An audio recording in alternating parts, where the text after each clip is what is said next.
From the School of International Service at American University in Washington, this is Big World, where we talk about something in the world that truly matters.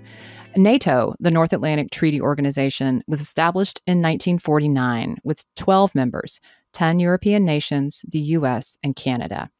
It's been enlarged through new members 8 times over the decades and has grown far beyond its initial role as a counterweight to the Soviet Union, engaging in different types of humanitarian and political situations since the dissolution of the Soviet Union in 1991.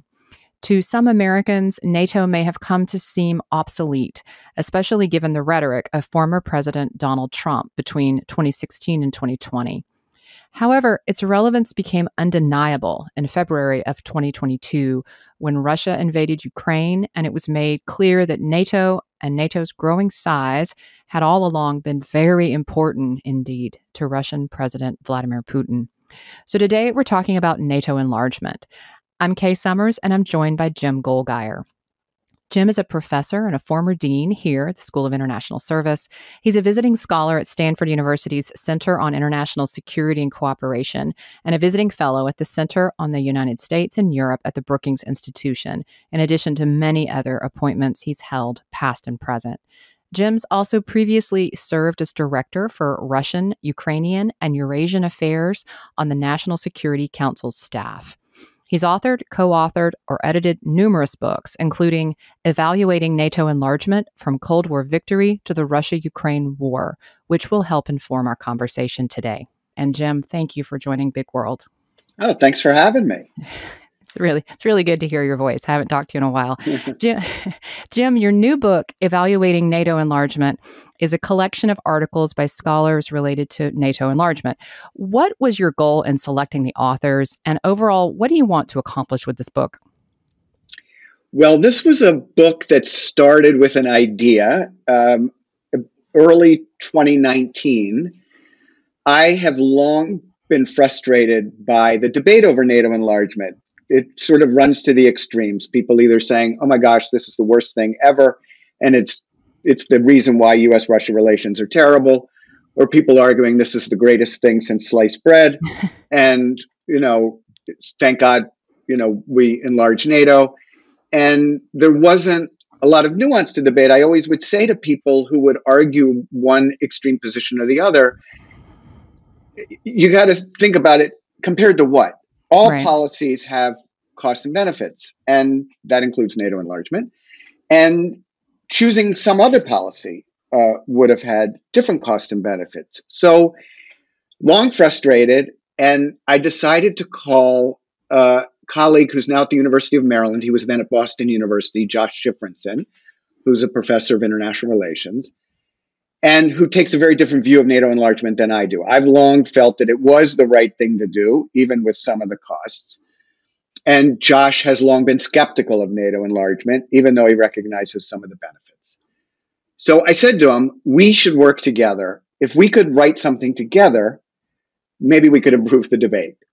And he actually came up with the idea of a special issue of a journal, which appeared in 2020, the journal International Politics. And we had worked on some other things.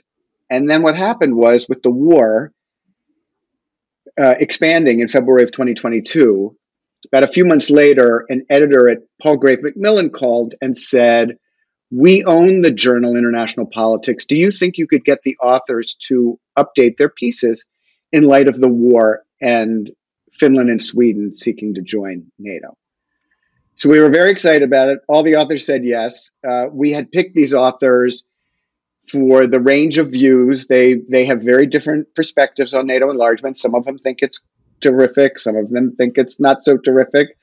And, different aspects of it: impact on U.S.-Russia, impact on European security, impact on NATO as an institution, and a mix of early career scholars and more senior scholars. And so we had the authors update their original pieces. We added 4 new pieces, and then the edited volume has just been released in basically the year in late February, coinciding with the 1-year anniversary of the expanded war. And in the opening chapter, you and Josh Sifrinson take the reader on a journey through the past, specifically the 1990s. You walk us through the thinking in the early days after the fall of the Berlin Wall and the dissolution of the Soviet Union, including those initial steps that were taken to secure a unified Germany's place in NATO, which may be kind of a surprise, especially to students who have little knowledge of this time in history, that it wasn't a given that that would happen, that a unified Germany would join NATO. There are so many important moments in that decade, but if you had to point to one pivotal moment related specifically to NATO enlargement from the 90s, what would it be and why? Well, it's great that you mention a united Germany being a full member of NATO, because that's really the first enlargement at the end of the Cold War, adding Eastern Germany, which was becoming part of a united Germany, and adding that to NATO. And then, of course, NATO went on to expand throughout Central and Eastern Europe. I think it's really important for people to understand that probably the most pivotal decision was the one that was made by the George H.W. Bush administration to support NATO's continuation at the end of the Cold War, because that also wasn't a given. And it was done primarily to ensure that the United States would still remain in charge of European security. The lessons for the Bush administration of the 20th century can be boiled down very simply to post-1919 bad, post-1945 good. The U.S. left Europe at the end of the World War I, and there was another World War 2 decades later. And the U.S. stayed after World War II, helped foster a very prosperous and secure Western Europe. And so there they were faced at the end of the Cold War. What should they do? Did NATO need to continue to exist with the Soviet Union gone? There were a lot of people saying no. But they felt, given that history, that the United States should stay, should remain engaged. And that meant focusing on NATO, because that's where the United States leadership role in Europe comes from. The other options could have been what became the European Union and the Organization for Security and Cooperation in Europe. But that was not what the Bush administration wanted. And so once they made that decision to stick with NATO, the likelihood that NATO would enlarge into Central and Eastern Europe was pretty high, because the Central and Eastern Europeans really wanted to join. And we saw that Europe, after the end of the Cold War, did need the United States, and we see it today. We started with your reminding everyone about the role of NATO with the expanded war against Ukraine by Russia in February of 2022. The U.S. is clearly still needed in Europe, and the U.S. made that decision decades ago that it should remain in charge of European security, and it remains in that position today. Jim, continuing in the 1990s, Russian President Boris Yeltsin reportedly warned U.S. President Bill Clinton repeatedly against the expansion of NATO in those early days. What were his warnings, and why were they disregarded? And were there, in fact, warnings? Well, Yeltsin was never very happy about NATO enlargement, and he did make that clear. And we have the Clinton libraries some years ago posted a declassified memoranda of conversation, the phone calls between Clinton and Yeltsin, the meetings between Clinton and Yeltsin. You can see there Yeltsin expressing his concerns. He mainly, prior to his reelection in July of 1996, he was mainly concerned about the NATO enlargement giving a tool for Russian nationalists that might affect his chances of reelection. And Clinton did not disregard those warnings. Bill Clinton was very eager that Boris Yeltsin be reelected in 1996. Mm-hmm. And so Clinton made sure that NATO didn't do anything specific on enlargement until after Yeltsin was reelected. So Clinton took the warnings on board. The issue is the U.S. was trying to do multiple things. It wanted to integrate Central and Eastern Europe into the West. It wanted to provide a zone of stability and security across Europe. And it was also trying to create a new partnership with Russia. And those things were in tension. But Clinton and Yeltsin basically managed those pretty well in the 1990s. And the real tensions over NATO would not emerge until later.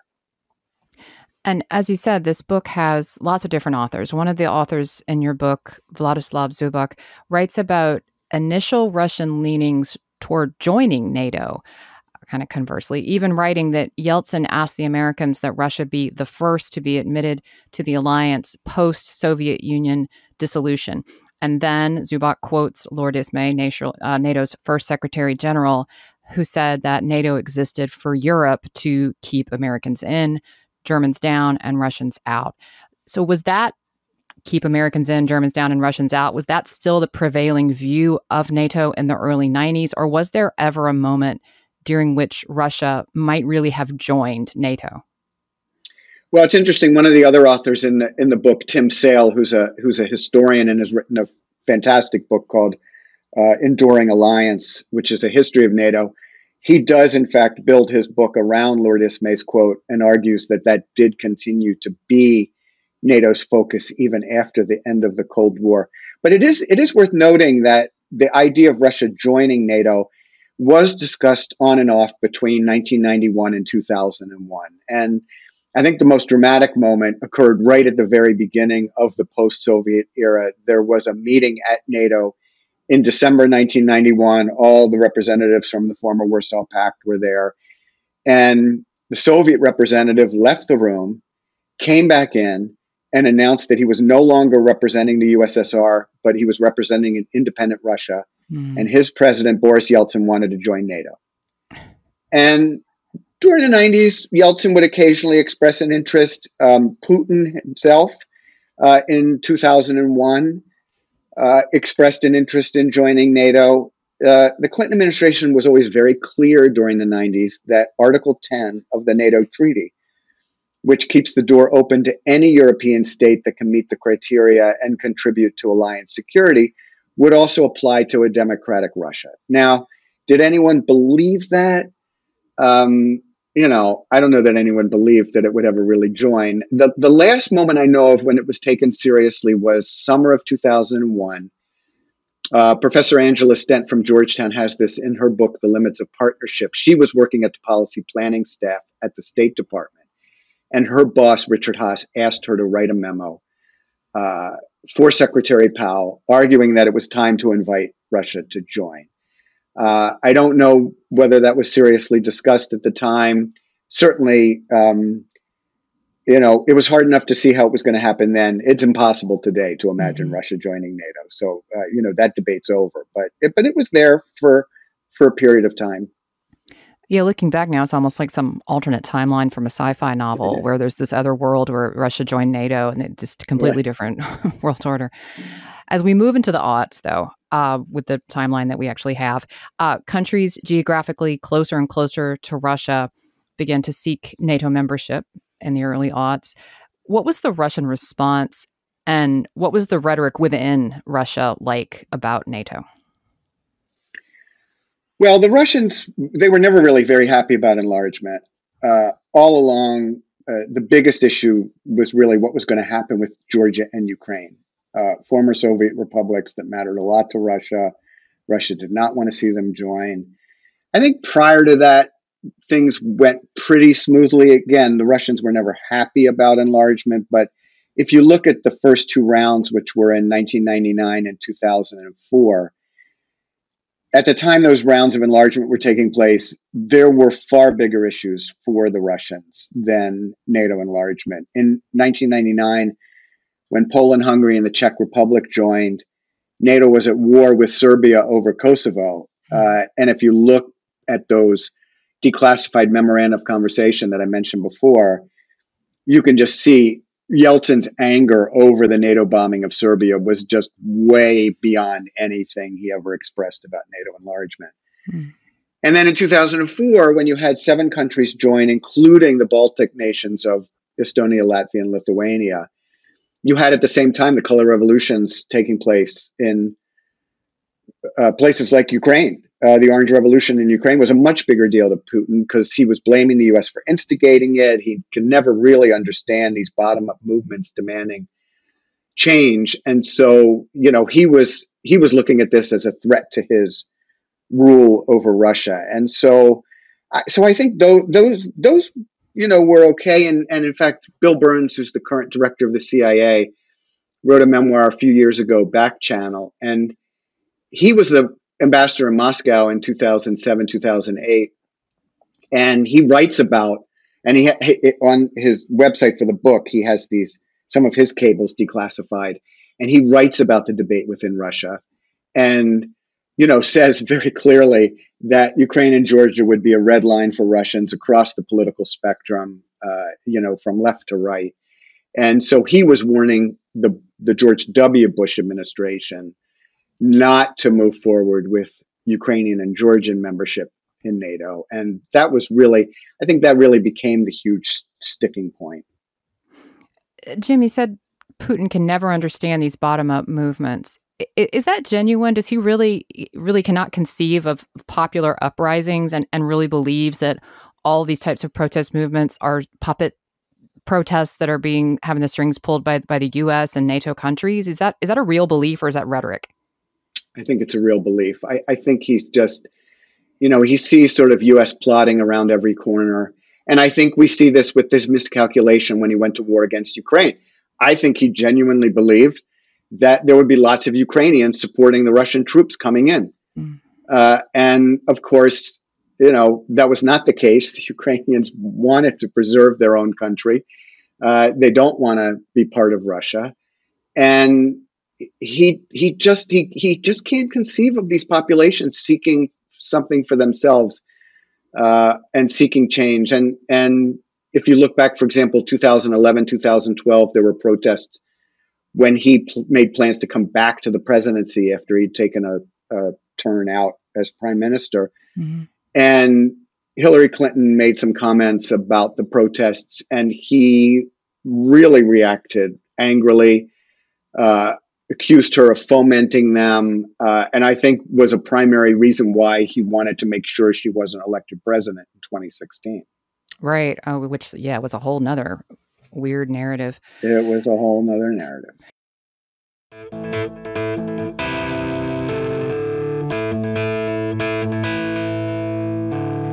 Jim Goldgeier, it's time to take 5. You, our esteemed guest, get to daydream out loud with 5 policies or practices you believe would change things for the better. What are 5 policies or practices you'd institute for the transatlantic community? Well, first of all, Turkey and Hungary have got to finish with the ratification process for Finland and Sweden's accession to NATO. We've just seen Hungary do this for Finland. Needs to do it for Sweden. Turkey needs to do this for Finland and Sweden. That needs to get done this year. Second, Europe really needs to develop greater military capacity of its own so that the United States does not have to play such a large role on the continent. And this really means particularly Germany really has to get serious about doing more. 3, we have to continue to support Ukraine so that it can defend itself against Russian aggression.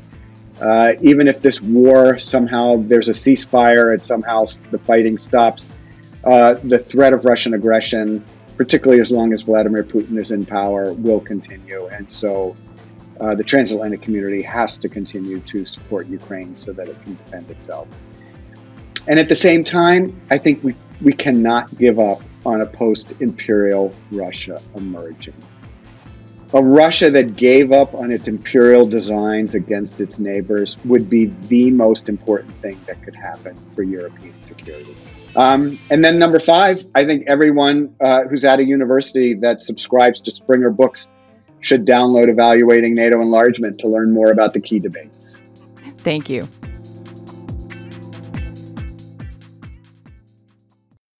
So you mentioned Bill Burns speaking about Georgia and Ukraine earlier on, looking at it really generally. Russian aggression against Georgia and Ukraine began in 2008, continued in 2014, and certainly has culminated with Russia's invasion of Ukraine last February in 2022. So, and kind of talking about what motivates the man, do you draw a direct line between this escalating aggression and the stated desire of both Georgia and Ukraine to join NATO? Or is it more complicated than that? Are there really issues of what some in Russia perceive as the Russian identity and people who are actually Russian living in these different countries? Is it more complicated than just NATO? Well, it is more complicated than just NATO, but it's important to note that the Bucharest NATO summit declaration of 2008, April 2008, had a compromise language. The George W. Bush administration wanted to put Ukraine and Georgia on formal paths to membership, something known as the Membership Action Plan, and France and Germany opposed that. And what they ended up with was this language, a declaration that said Ukraine and Georgia will become members of NATO, which really was a disaster because it didn't give those two countries a path to membership, but it did anger the Russians. So it made a mess. It didn't solve anything. Russia did go to war with Georgia a few months later. But I think, it's important to remember that in 2009, we had the Obama reset, and there was some cooperation that was pursued in that first Obama term. And I also think Ukraine and Georgia never really had any chance of joining NATO. Putin understood that. It gave him a great rationale for the things he's done, which I think are more attributable to the imperialist views that he holds, that these territories belong to Russia, that they don't belong to an independent Ukraine. And certainly that's true with respect to other territory in the area as well. But in the Evaluating NATO Enlargement book, we have a great chapter by Barnard College professor Kimberly Martin, who looks at the Russian military thinking about NATO enlargement and argues that enlargement was always more a symbol of the deterioration in relations rather than a cause. There were lots of other things that helped to create the downturn in U.S.-Russia relations. Certainly enlargement was an issue in the relationship, but I think absent the imperialist attitudes that Putin and a lot of Russians hold, that these territories, the Donbass in eastern Ukraine, Crimea, that, these are Russian territories, absent that, I think we could have had a much different outcome here.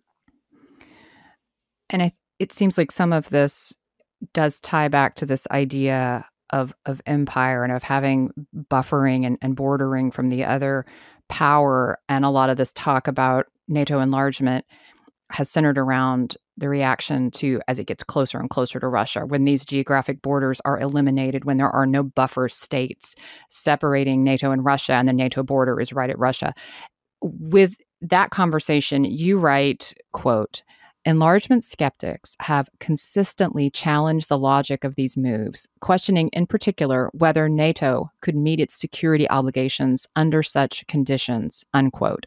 What is it that skeptics are questioning? Are they questioning whether all members would really act on Article 5 if it was a very small country that was attacked that they didn't have a vested interest in? Are they questioning whether NATO could defeat a Russian incursion? Or are they questioning something else completely? Well, I think people were mainly previous to the expanded war of 2022, 2023. I think people were mainly focused on the Baltic countries, Estonia, Latvia, Lithuania. They came in 2004. There was no clear plan for how NATO would defend them if necessary. Right.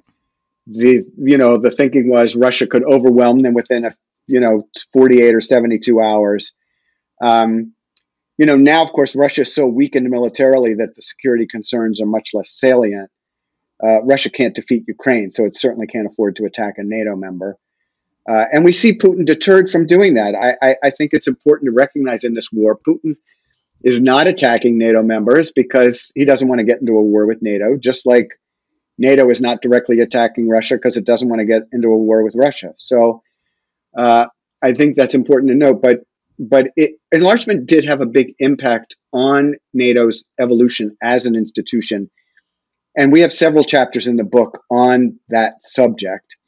I spent a lot of time looking at the U.S.-Russia relationship, looking at the impact on European security. I learned a lot from these chapters in the book on the impact of enlargement on NATO as an institution. And I think they're really helpful to get beyond the focus on just U.S.-Russia or on Central Europe and in thinking about the broader implications of enlargement. And certainly, NATO has grown in size. It's taken on more obligations. I mean, it is a very different institution than it was when the Cold War ended. And when I mentioned that about smaller countries, it's not intended to be flip. It's more about the U.S., as I said earlier, it's undeniable that there was definitely a subset of the American populace who began to buy into a rhetoric that NATO was obsolete, or that NATO was just an organization where a bunch of freeloading countries in Europe depended on the U.S. to defend them. What is it that people in America should understand about the importance of NATO that you don't think they currently get?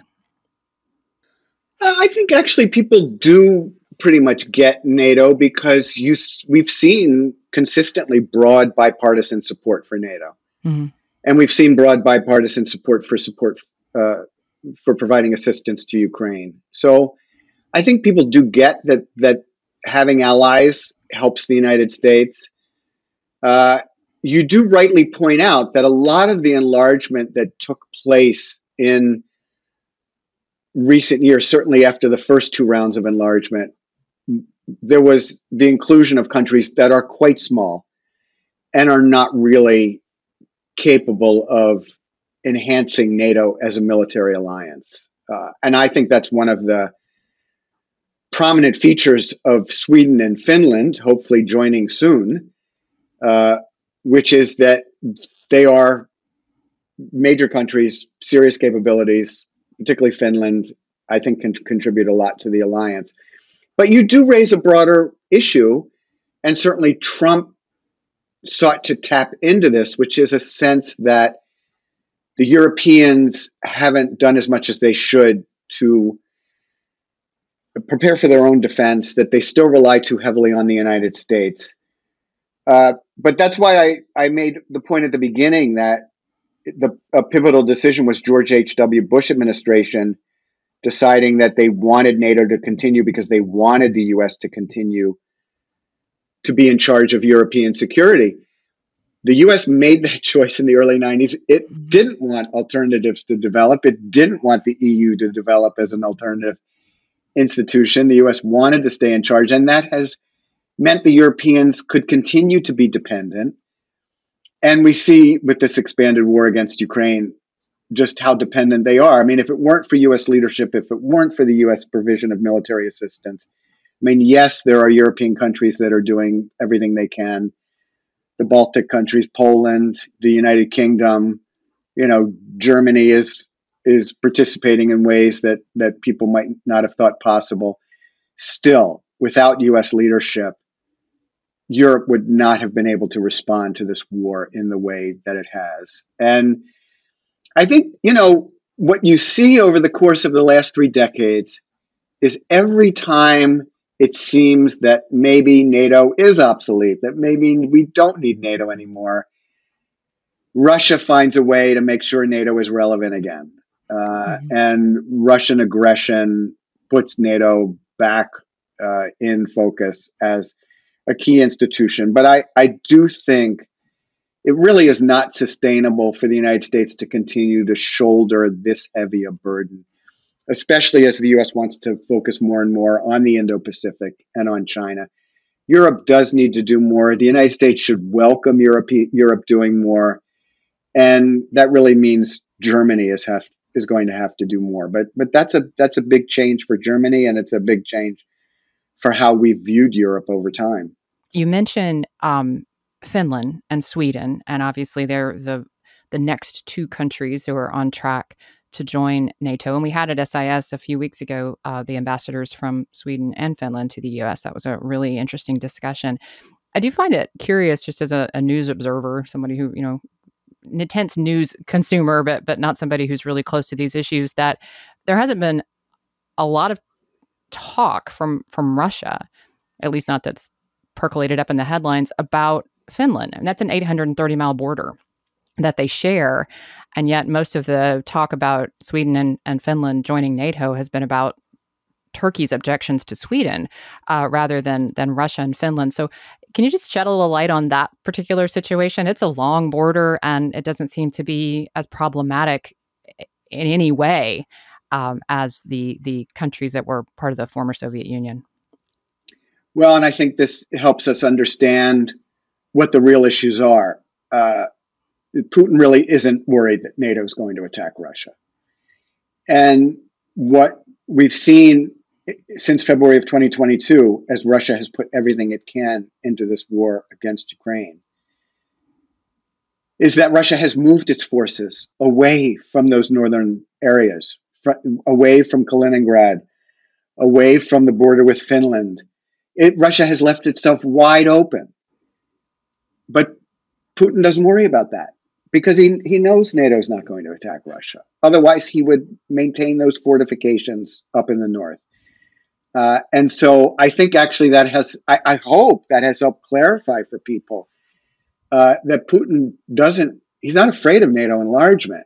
What he doesn't like is the idea that countries like Ukraine and Georgia, especially Ukraine, would become a successful democracy, would be oriented toward the West, would seek to join the European Union and NATO. Again, not because it's a military threat to Russia, but because it's a threat to him as the leader of an authoritarian state to have this major country next door that was part of the Soviet Union succeed as a democracy and succeed in a Western orientation. And that is, to me, that's the real issue. And that's what this has been about. He doesn't believe Ukraine has the right to exist as an independent state, and he certainly doesn't want to see it be a successful Western-oriented democracy. Jim Goldgeier, thank you for joining Big World and talking about NATO enlargement. As always, it's been a pleasure to speak with you. So great to be with you. Big World is a production of the School of International Service at American University. Our podcast is available on our website, on iTunes, Spotify, wherever else you listen to podcasts. If you leave us a good rating or review, it'll be like cherry blossom peak bloom that lasts for a whole month. Our theme music is It Was Just Cold by Andrew Codeman. Until next time.